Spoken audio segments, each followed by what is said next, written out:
Today, we're creating a Chip and Joanna Gaines farmhouse-inspired garden room, so stick around. Hello, colorists. Welcome to PencilStash, a weekly show all about coloring. If you're new to the channel, please consider subscribing to get all the new content, and be sure to hit that like button if you're enjoying my videos. Happy New Year, colorists. I hope you had fun and festive holidays. Today, we're going to be doing a page from Romantic Country's Third Tale. Now, I know I've done so many pages from these books, but I just can't help myself. I love them, and I'm determined to fill up one of these books these days. So now when I look at this page that we're going to be doing today, I can't help but see kind of a fancy garden room, like one of those in a big English home where there's like a whole back sunroom dedicated to pruning and gardening and wearing sun hats and pretty aprons. I just love it. I also see really beautiful furniture pieces and the curved cabinet pulls that I love. So I thought it would be fun to take some color inspiration from Chip and Joanna Gaines of Fixer Upper to see what we can come up with. So I've pulled some great greens, muted blues, some browns, and the whole range of French grays. Now this is just my foundational colors, and I'm going to be building upon this palette as I need to as I go. Now first up, I'd like to do this cabinet back here, and I'll use muted turquoise to start. But I'm only going to color the frame of the cabinet, not the drawer faces or the back of the shelves, as I have something else planned for that. And this blue is just going to be the foundational layer. Later on, we're going to be adding another color over top of this. But not before we tackle the back of these shelves, which I'll do in a layer of slate gray to start with.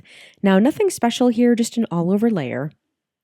Then I'll take French gray 90% and build in my shadows. And when you do this, make sure you're not only building shadows around the objects, but also the kind of that top area where this shelf above would sort of cause like an overhang shadow. And then I'll blend those out a bit to bring them together. And what this does is that it makes it look like the back of the bookshelf is the same color as the outside, just in shadow. Now, I wanted to do something different here on the cabinet doors or the drawer fronts, whatever they are. I want to make those as though they are wood. However, I'm going to do a different approach than I normally do, just to see if I can get more of the wood tone that I'm hoping to. Now, starting with bronze, I'm going to go in and just kind of lay some random horizontal shapes to just kind of roughly simulate a wood grain texture. Now, don't worry about making this look perfect. Actually, the more kind of loosey-goosey you are with it, the better. Then I'll do the same with dark umber. So I'm going from my lightest color to my darkest color. I'm kind of jumping around a little bit. And I'm using fairly medium pressure just so that this dark color can blend out a bit, but it won't blend out entirely. Then I'll fill in all that white space with light umber. Again, we're kind of going back to that mid-tone here, blending out the other colors as I go. And I really like the wood tone that I'm getting by doing it this way. It's much more subtle of a wood grain texture than, again, where I normally kind of am very intentional with putting in that dark wood grain. This is more subtle. I like this much better. Now you can blend it out a bit using your blender. Now I like this kind of vibrant, warm tone that just using my colorless blender brings to it. I'm really happy with the way that this cabinet turned out. I'm very fond of kind of that combination of natural and painted wood together. So very happy with this one. Oh, and I forgot. I have to go back in and I'm going to put a little bit of that slate gray color that we already used on top of the muted turquoise that we used on kind of the cabinet frame here. I'm not going to go over the whole thing, just in a few areas where I kind of just feel it needs some variation. And now I'm just going to rough up the edges just a little bit just to make it feel lived in. Now this gate hanging on the wall is so cute. I love how it's got little stuff hanging from it. Very functional, very cute. And it really reminds me of wrought iron. So we're going to focus our grays and our black here, starting with French gray 10%, concentrating this in just kind of a horizontal line across the top of each piece, just to kind of simulate the light where it would kind of catch around its kind of round shape. Then I'll follow that up with 50% French gray, going over the majority of the rest of the white space. And then to finish it off, some black at the bottom edges. And make sure that you're consistent with what edge you're doing your highlight on and which edge you're doing your shadow on, not only top to bottom, but also left to right. Oops, I made that line really, really wonky. All right, let's erase it with our mechanical eraser. I love this thing. And try again. There we go. This really, really pops off the page now. Onto the other pieces of furniture in the room. Now, this lovely, lovely table, I think I'm going to do in kind of a green color. Now, I would have liked to have made it wood, kind of like the drawer fronts, but it's placed very close to those drawer fronts, even, kind of overlapping. And so I didn't want it to get lost. So green it is. Now, I'm also kind of liking the texture that I'm getting out of this kelp green color. It's being a little scratchy today for some reason, but it's actually working out to my benefit. I think it kind of adds to the texture of that painted surface, so I'm going with it. And then we'll use the colorless blender to bring it all together.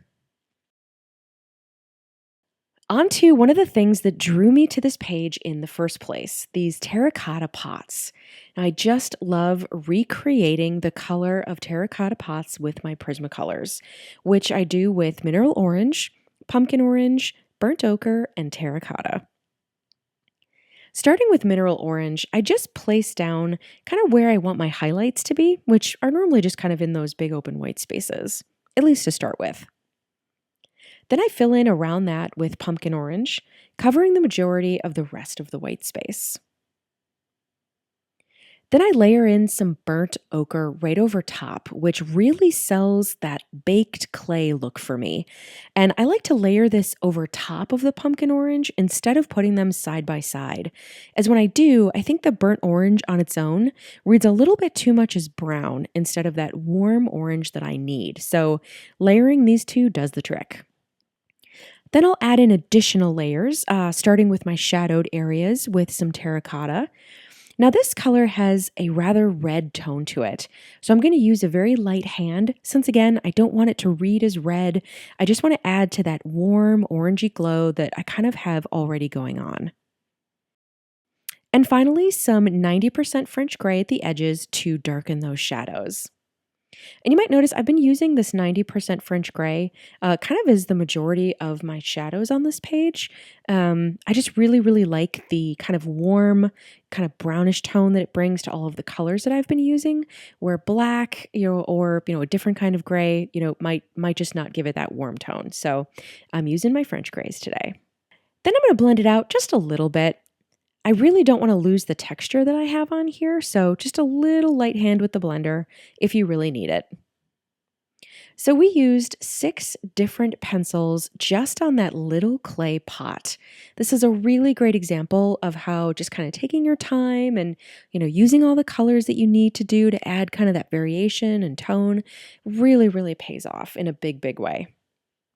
Now I'm just going to repeat this on the other terracotta pots around the page, plus some additional spaces just to spread out this strong color a bit. And of course, I finish all of those pots and I realize that I forgot these ones right here. I always do that. There we go. Much better.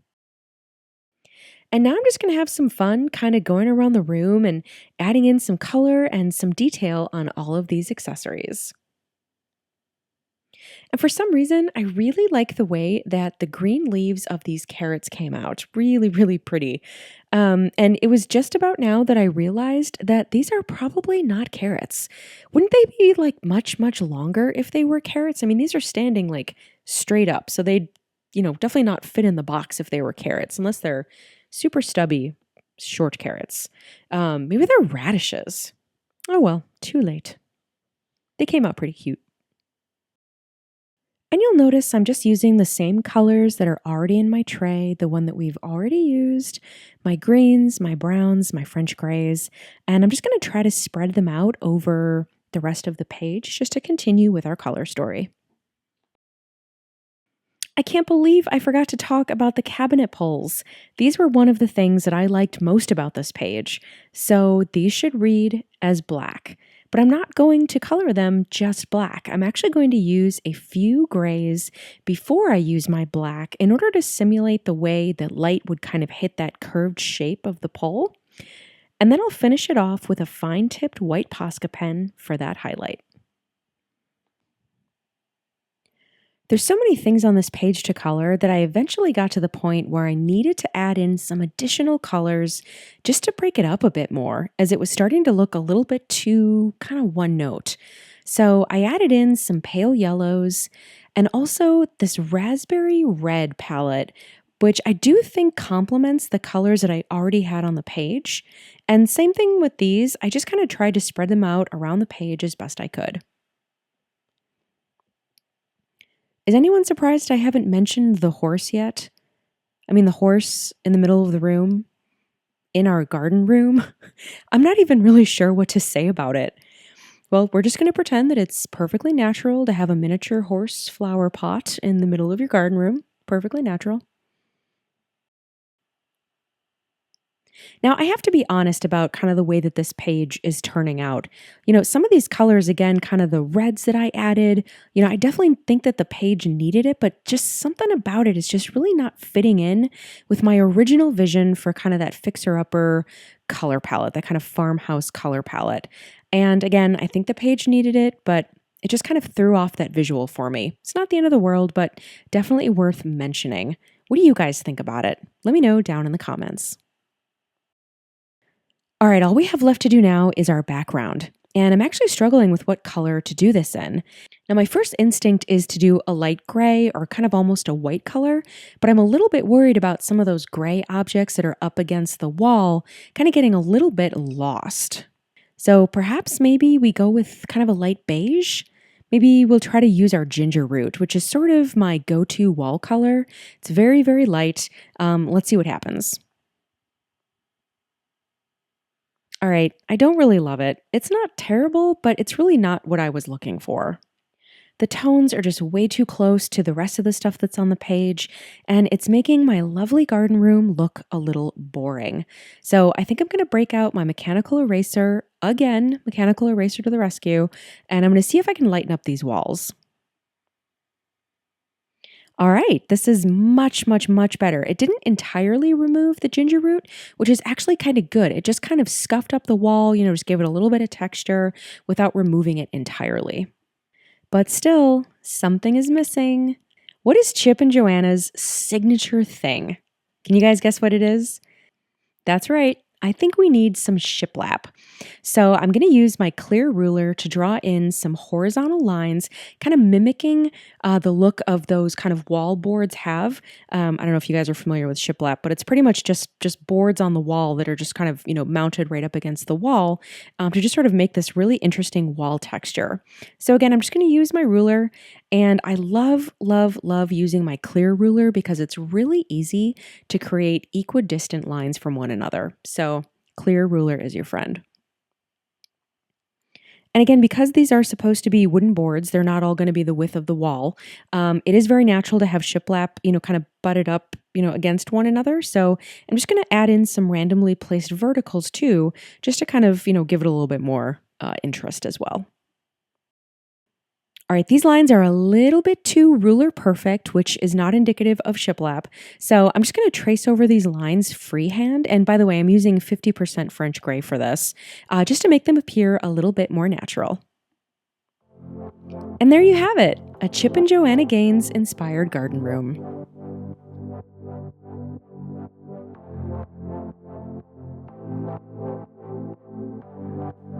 Thank you so much for watching today, everyone. If you enjoyed this video, please like and subscribe.